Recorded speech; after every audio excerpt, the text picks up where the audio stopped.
はい。皆さん、こんにちは。お元気でしょうか？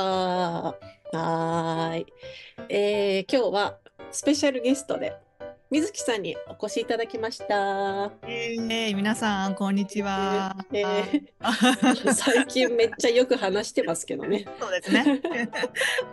全然久しぶりじゃない。なんかインスタライブとかでも結構、水木さんとお話ししてますけど、はい。我々は、サニーサイドジャパニーズというグループクラスを一緒にやってるんですよね、今。うん、そうなんです。そうなんです。なので、まあ、よく喋ってるんですけど、はい。ということですね。今日は、一つのね、まあ、最近、日本で話題になっているトピックについてお話ししたいんですけれども、今日のトピックは、退職代行サービス。はい。うん、何それって感じですよね。ね。絶対日本だけじゃないですか、なんか。日本っぽいと思う。なんね、か、このサービス。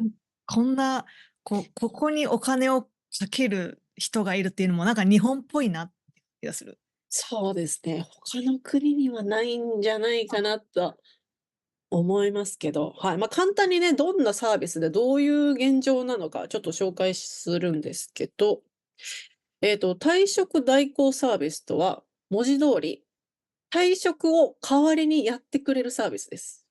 はい。なんか退職しにくい人とかが、その会社にお金を払って、私の代わりに、退職の手続きをしてください。って言って、その人はもう、会社とは連絡取らなくていいみたいな。もう無視。で、代わりにそのサービスの人たちが退職の手続きをしてくれるっていうサービスです。白いね。はい、面白いですね。はい。で、ちなみに費用は2万円から5万円程度。お、5万円もあるんだ。そうなんですよ。結構ね。高いですよね。2万でも高いはい。と思うけど、高いですよね。5万はすごいな。そうそうそう。でも利用者の60%が20代から30代。はでも70代の利用者もいらい。っしゃる。ほんとに？らしいです。はへい。え。70代で利用してます。はい。わあ、無理。で、はい。で、代行サービスを利用した退職は、その2024年の調査によると、うん。退職者全体、日本の全体の9.3%でもいるら意外といしいです。るな。意外はい。といるいる。10%いるんですよ。いる。そう。すげえ。で、その大企業だと18.4%。ほんとそう。に？中小企業だと8.3%。大企業の方が多いんですね。そう、だから20%ぐあ、らいの大企業がその退職代行を使われたというこわとですね。あ、そうなの。はい。意外です、で、それは。そうなんですよ。で、退職代行の会社はね、いくつかあるんですけど、まあ、一番有名な会社が、名前知ってます？それ調べたらめっちゃ面白いんですけど、うん。退職代行サービス、もう無理っもう無理。ていう分かり名前、やすい。もう無理っていうのはもう無理なんだろうね。分かりうん。やすいな。もう無理というサービスがありまして、はい。で、へえ。毎年、その4月の、そうん。の利用者っていうのは、ま、だいたい1ヶ月200人ぐらいいたんですって、去年まで。うん。うん。ですが、今年の4月、2024年の今年4月の利用者は、なんと1400人増えてる。めっちゃら増えて。しいです。はい、めちゃめちゃ今年の4月ですね、増えたうん。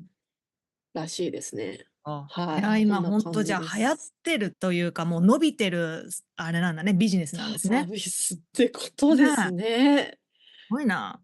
いや、まあ、いろいろね、これは結構物議を醸してますね。賛否両論ですよね、このサービスは。思います、そう思います。はい、かなりね、半分半分の意見がありまして、まあ、ちなうん。みにちょっとじゃあ、水木さんにね、退職についてお伺いしたいんですけど、はいはい。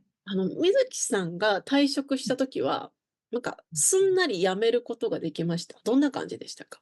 私はね、すんなり辞めれましたね。なんか、まあ、一般的な流れだと思うんですけど、まずは上司に辞めたいです、辞めさせていただきたいですって言って、これこれこういう理由でたいですって言って、じゃあ上司が、私の場合、日本語教師になりたいから辞めたいですっていう理由だったので、そういう、前向きな理由だったらいいよ、応援するよって言ってくれて、もうすぐ辞めれたって感じ。あなんかあ、揉めるとか、なんか辞めるなとかそういうのはなかったんま、一ですよ。般的にそうですよね。うんうんうんうん。うーん。どの会社もですか？どの、まあ、学校とか会社とか辞める時も、アルバイトとかするんうん、ですか？そんな揉めたことは一回もないですね。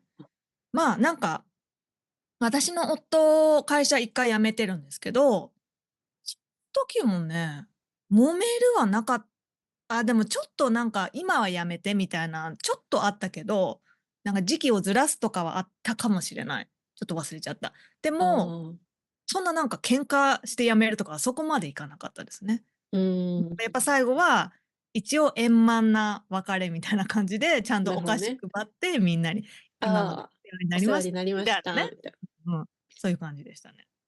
な。なるほど。ふん。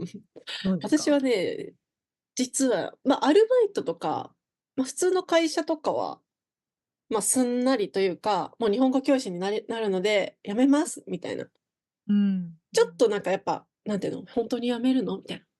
うなんか、え、ん。給料とか上がるって言ったらどうするみたいな、そういう話とか、うんうま、あんうん。りましたけど、全然なんていうの、背中を押してくれうーたん。感じでしたね。皆さんほんとに仲良くて、「寂しいけど頑張ってね」みたいなうーん。言ってくれて、いい思い出ですね、退職は。うんうんうん。ま、ただですね、一はい。回、まあ、なんていうの、辞めさせなんていうんだよ、辞めれないんじゃなくて、逆うん。に早く辞めさせられたところはおお、あります。早く辞めさせられた。そう。なんか一般的に退職する時って1ヶ月前に申し出るそうですね。うんうん、ちょのが、っと。まあ、マナーじゃないですか。うんうん。だと思って、やっぱ1ヶ月前だから、その給料計算とかして、じゃあ、あはい。と1ヶ月働けるから、次の仕事探すのはその後だなとかそう。考えて言うじゃないですか、普通。うん。で、私もそれ言ったら、まあ、なんか裏切り者みたいなはい。感はいはいはい。じで言われて言われてっていううん。か、なんていうの、そういうそういう雰囲気。プレッシャーをそう、はいはいはい。感じる感じで、うん。で、言ったその1週間後に辞めさせられましたね。へえ。だから、ほんとに。有給とかもうない。それバイトとかじゃなくて会社でそういうことがあったんですか？はい。えありまえ。した。それはい。はちょっと、うん。で、その後ね、も色々ちょっとトラブルが実はあっうん。て、その後味の悪い退職を経験はありますね。逆に早く辞めさせられるというでもね、経験。私の夫の会社でもありました。その夫うん。じゃなくて、その夫の同僚が辞める時に、なんか、「何月に辞めたいです」って言ったら、「もうじゃあやる気ないなら、もう別に今すぐ辞めて」って言われちゃって、なあんか辞めるこあ。とになった。だから、就職うん。活動とか、次の決まってないけど、急にうん。クビみたいになっちゃって、そうそうそうそう、そ私もそう。早く荷物まとめて、もうえ、出てってくださいみたいなひどいですね。感じ、でしそういうのもたね。あるんだよ。ね、ま、居づらいから、そんなこと言われたら居づらいんで、じゃあ私もうん。早く辞めますって感じでしたけど、うん。まあ、やっぱ退職のやっぱ問題はうん、ありそうですね。そうですね。ま、よかった、水木さんはなんかいい思い出があって。はい。ね、はい。じゃあ、まあ、退職代行サービスは、ま、利用してる人が増加してるんですけど、メリットとデメリット、どんなことがあると思いますか？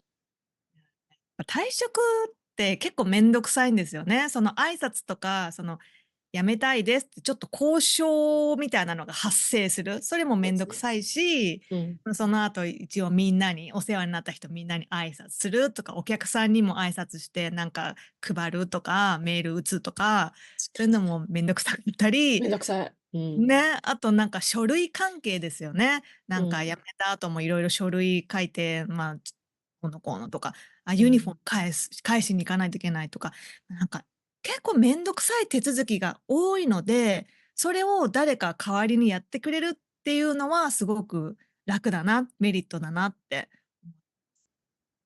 デメリットは、私だったら、すごく罪悪感が残る。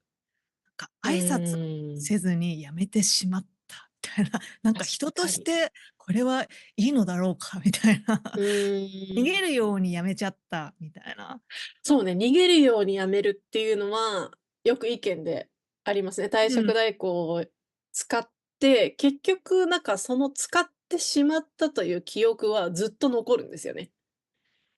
あの時なんか真正面で辞めなかったわけじゃないですか。うん。辞めますって言って、なんか、こなんか自分のね、なんか気持ちでこう辞めるっていう風に言ってなくて、逃げるようにうん。辞めた場合は、多分ずっと記憶に残ってると思うんであすよね。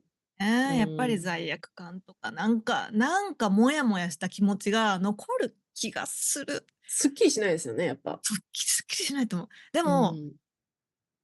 その、会社がめちゃくちゃブラックで、自分にうん。対してほんとに、なんていうかな、自分のことを大切にしてくれなかった会社、すっごいなんかうん。いじめてきたとか、うん。残業代全然払ってくれなかったとか、そういうブラックな会社だったら、なんかどうでもよくなっちゃうのかな。そうね、それは逃げた方がいいすね。そうそう確かに。そうそうそう、辞め逆に逃げてられない会社は逃げた方がいい。うん。そうそう。だからそれだったら、まあ、いいかな。そうね。やっぱ使う人の多分ですけど、まあ、ほとんうん。どは辞めたくても辞められないうみたーん、いな、そ多いと思います。の、結構辞める時になんか、「お前辞めるんだったらなんか金払え」みたいな。ああ、もうヤクザみたいなブラックああ、企業そうね。がある。まあだある。るのは事実なので、ま、そういう人は使うべきだと私はうん。思いますけど、そう、命の危険があるとか、なんかそういうのとかね、メンタルがもう精神そう的にもうダメそうそう。とか。ただね、なんかめんどくさいからとか、なんかそういう理由だと、なんていうの、その、人に会いたくないとか、なんかちょっとわがまま的な理由で辞めちゃうと、後々うん。ちょっと後悔する可能性はあるかもしれそうです。ないですね。うん。なんか私も常々いつも思ってるのが、世間は狭いっていうのめっちゃ思うんですよ。うん。だから、ここで人間関係、はい、切れたと思っても、なんかどこかでまた繋がっちゃうかもしれない。うで、そのん。時に、あの人挨拶もせずに辞めた確かに。人だってなんかその履思われちゃう。歴が残ってるって感じですよね。そうそう自そうそう。分の。そうなんですよ。だから、それも怖いな、ちょっと心配だなとか。そうね。だいたい転職する場合って同じ業界でしょ？とそう、そうするか、とやっぱ繋がっちゃうんじゃないですか？そうね、多分日可能本語性がある。教師の業界とか、特に多分前からね。繋がる可能性は高いのうん、で、全う然ありますん、よね。なるほどね。うん。じゃあ次の質問。はい。退職代行サービスについて、道徳的にどのように考えますか？はい、いや、道徳的に。いや、まうね、私ーん。は、このサービスはなかった時代に会社にもやってたから、うん。なんかもう信じられないですね。なんか、なんか別にちゃんと挨拶して辞めたら、別にお金も払わなくていいのに、そんな2万とか5万とかね、払わなくて、そうね。その一瞬はちょっと気まずいかもしれないですよ。なんか辞めることで迷惑かかっちゃうとか、あるかもしれない。人が少なくなるから、うん。他の人の仕事が増えるとかね。うん。ちょっと気まずさはあるかもしれないけど、でもね、しょうがないもそうですんね、そんな。ね。このサービスはうん。ね、まあ、ブラック企業がなくなってくれれば、多分このサービそう、スは必要じゃないというか、全否定できるんですよね。うん。良くないと思うって、なんか、けじめをつけてないとか、うん、道理に反してるっていう風に言えるんですけど、ブラック企業が存在してるのは確かなので、そうなんですよ。なんとも言えないんですね、このサービスって。そうなんですよね。ブラック企うん、業だったら、いいよ、使っていいんだけど、そう。なんかそのなん普通か、境目もわかんないじゃないですか。ね。うん、そう、自分がどう感じるかですもんね。なんかこのそう、会社ブラックだとか、これはパワハラだとか、自そう。分がどう感じるかだから、うー難しいですん。よね。ね、なんか最近その、日本でそのブラック企業とかパワハラ、セクハラっていうのがすごく問題になっているのはじゃないですか。うん。なんかそれは確かに本当に苦しんでる人がいるんですけど、うんなんかそれを流行ってるからといって、なんかちょっとなんか嫌なことがあると、ああ、パワハラみたいな。ちょっと嫌なことがあると、うわ、ブラック企業っていう人も多分結構増えてると思うんですよね。ねえ、ううん、今ーん。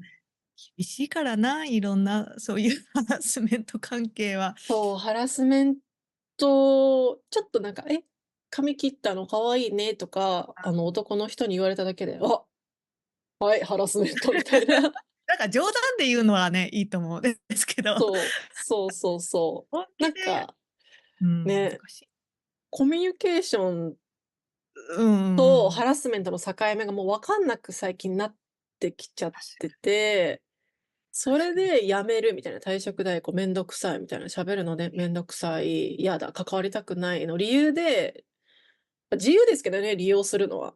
うんうんうん。でも会社としては、いい気持ちしないのないは確かでですよすよね。ね、なんか、うね、引ん。き継ぎもないわけでしょ、あれって。ほんとだ。うそりゃ結ん、構大変そだぞ、残ったう、人。ね。そう、うん。そうですよ。残った人はめちゃめちゃ困ると思いますね。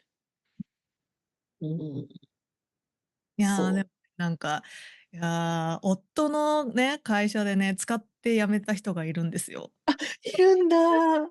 その話聞いて、なんかはいはい。急にその退職代行サービスから電話かかってきて、なんか「何々さんが辞めたいと言ってます」とか言って、で、なんうん。か事務的なその手続きを、まあ、こちらで進めさせていただきますみたいな感じで。うん。で、後日段ボール、なんか書類なのかな、段ボールが送られてきて、なんかその辞めた人とはもう一切関わらない。そうよね、関わらないっていうそう感じですよね。そうそう。ほんとにいるんだって。でもその人ってなんか問題があったんですか？そのいや会社が問題があったわけではないんですよね。まあ、会社は、まあ、なかなかシビアな会社ではスタートアップなので、なかなかああ、シビアな環境ではあるんですけど、うん。なんていうか、その人もすごい変な人とかじゃない、別に普通の人だったって言ってたし、うん。ま、でも確かにちょっとうまくいってない、仕事の内容でうまくいってないことはあって、うん、でもあ急にメンタ連絡が取れなく、ルがって感じなのかな。なんか最近やっぱメンタル面がこう、もうダメで、私結構ね、メンタルの不調で辞めた方は何人か見たことあります。はい。なんていうの、病院に行ったらそのうつ病とか、そういう風に診断されて辞めたみたいな。うん。それはまあ難しいところですね。そう。それはもうしょうがないもんねって感じ。何も言えないですよね。何も言えない。そう、メンタルの不調は本人しかわからないことなので、うん、そう。まあね、そういう人が退職サービスを使うのはいいと思うんですけれどもね、という。はい。ね。じゃあ、最後に、どのような労働環境が退職代行サービスの利用を促進していると思いますか？はい。ブラック企業がまだまだ多いっていうのと、うん。なんか辞めづらい雰囲気があるんじゃないですか？なんか今やっぱり人手が足りてないじゃないですか、どそうね。こでも。だからうん。辞めづらい、辞めますって言いづらい環境がある気がする。確かに。なんか日本の会社ってやっぱ忠誠心大切にしたりああ、する会社、まだまだあるじゃないですか。古い会社とまだありか、まあ、私が辞めたところとかも、もう忠誠心うん。すごい大切みたいな感じだったんですよ。だから多分私は裏切り者みたいな感じで、早く出てけみたいな感じの対応をされたと思うんですけど、なんか、そうなると辞めづらいですよね。辞めづらいよね。うーん。なんか自分が悪者みたいな、うなっちゃいまーん。ね。でも、だからな、これどうやって解決なんか日本のこのブラック企業問題って、どうやって解決すればいいんだろう。すね、ごい思う。うーん。ね、解決しないですね、この問題は。ブラックとかねえ。か。なんかブラックの定義も曖昧じゃないですか。うん。ね。残業をゼロにするっていうのは素晴らしいことだと思いますけど、でも残業がある時もあるじゃないですか、それ絶対。うんうんうんうん。多分世界中同じだと思うんですよ。残業は少しあるよとか。ね、忙しね。い時期もあれば、そうじゃない時期もあるみたいそうなね。そうそう。それがなんかサラリーマンというか、っていう感じかなと思うんですけど、やりすぎ毎日毎日残業しなきゃいけないのは、それは良くないみたいな。でもなんかその定義も曖昧じゃないですか、結構。どっかね、らがブラックになってって、どっからがブラックじゃないのかもうわからない。わからないです。そういえば定義って何なんでしょうね。ブラックねえ、企業。人それぞれだと思うんですよね。うんうん。そう。結構その残業が少しあるだけで、ああ、もう残業いっぱいあるって考える人もいるだろうから、うーん。ね、うん。そう、飲み会があるだけでブラックになったりするのあに。あ、うーん。あ、そう、私も若い人と話す、ほんと20代前半の人と話す機会が全然ないので、生徒さんももうちょっと上の方がそう多いんですね。ですね。うそう、だん。から、なんか全然多分価値観とか違うんだろうなって、そうですまあ、ね。これはなんか、会社だとやっぱり若い人は22からもう70とか、うん。すごい幅があるじゃないですか。うん。そうするとやっぱお互いどうしても分かり合えないところがいっぱい増えてきて、特うん。に今のなんか全然違うなんか、違うと思いますね。なんか時代の流れがすごいじゃないですか。価値観がうん。ほんとにすごい変わってきてる。ここうん。数年だけでも。うん。そこでやっぱり分かり合えないことがいっぱいあって、もうお互い不うん。満を抱えてるみたいな、確かに。なんて。特にその昭和世代の人うん。たち、50代、60代、70代レベルの人たちと、今のうん。20代って多分もう真逆の考うん。えを持ってると思うんそうですよですよね。ね。うん、ね。ほんとで、にほんとに。なんか間にいる我々みたいなうのもまん。た、どうすればいいのかわほんからなとにね。いみたいな。うんうんうん。うーん。どういう社会になっていくのかな。でもなんか仕事をしないと、ね、お金はもらえないし、会社は成り立たないから、うーん、ね、どうなんはい。だろうな。転職代行サービスはこれからも増えてくんじゃないですか？使う人が。増えそうですねね。え。だって今年でなんか1400件ねえ。行ってるわけだから、もう来年もっと増えるんじゃないですかね、多分。こんなに気軽に辞められるんだっていうのを知ったら。そうね。あと少子化なんで多分、就職しやすいんですよね、今。転職しやすいと思うんですよ、今。はいはい。ね。だね。からなんか、もう会社が選ぶんじゃなくて、うん。なんていうの、我学生とか々がそう、たち選ぶが選立場、ぶ。うん。うん、になってるようなので、企業はだから生き残りでどういうね、どういう対策をするのかっていうのがうんうん。ポイントになってくるかもしれないですね。ね。ね。だって最近なんかチュールの稲葉食品のニュースあ、見ました？なんか量がめっちゃ汚いってやつですそう、か？汚くて、なんか会長のトイレ掃除とかしなきゃいえ！けないみたいな。ありえない、そう、今マジやばいブラック企業、それはやばい。猫のチュールとか言って、有多分絶対名ですよね。儲かってるじゃないですか、あれ。うん、そうね、よ。超ブラックみたいな。めっちゃ給料安くて、量がボロボロみたいな。汚くてみたいな。やっぱ今時そそんなのもある。う。ね、で、会長の家のトイレ掃除をしなきゃいけないとか、もう意え、味がわからないみたいな。そわの業務けわかんない。何ですかみたいな。ああ。でも問題と思わないのかね？会社かが。んね。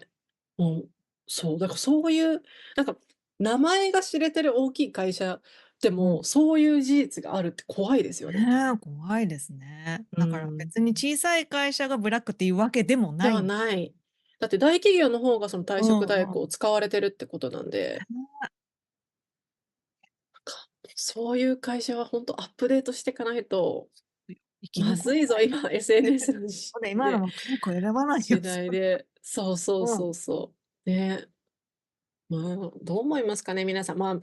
これ聞いてね、もうより一層皆さん日本で働きたくないと思った方でこういうサービスもありますので、だと思う。そう。もし退職で揉めた時にはご利用いただければと思います。ご利用いただければね、2万円からはい、2万円から。サービス利用できますと。はい。ね。まあ、でうん。もだけど、多分、今、いい意味でね、日本社会というか、日本の働き方は変わってるうん。と思うので、ほんとに今もう、ね、過渡期ですね、もうほんとに。うん。うん。うん。今ちょっとすごいいろんなことが起きてますけど、それはいい意味では、変わり始めてるといううん。うん。ことだと思いますので、皆さん、あまりネガティブに考えないように。そうね、ぜひ日本に来てください。はい。あんまり心配しないで、嫌だったらやめればいい。そうそうそう。嫌だったらやめればいいんです。そう、やめればいいのよ。だって自分の人生なんだから、全然そうですよね。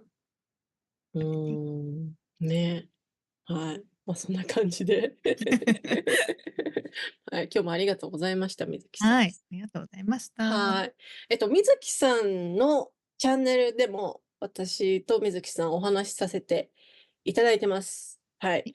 みずきさんのチャンネルでのテーマは、人間関係リセット症候群ではい。す。また面白そうだね。はい。はい。話ですけれども、はい。興味ある方、ぜひぜひ、みずきさんのチャンネルも、見てくださいね、ぜひ。はい、お願いはい。します。はい。あと、サニーサイドジャパニーズの新しいメンバーも募集しておりますので、詳しくは、下を見てください。はい。はい。ということで、今日もありがとうございました。はい、ありがとうございました。はい。ではまた次はい、回。またありがとうございね。ます。はい。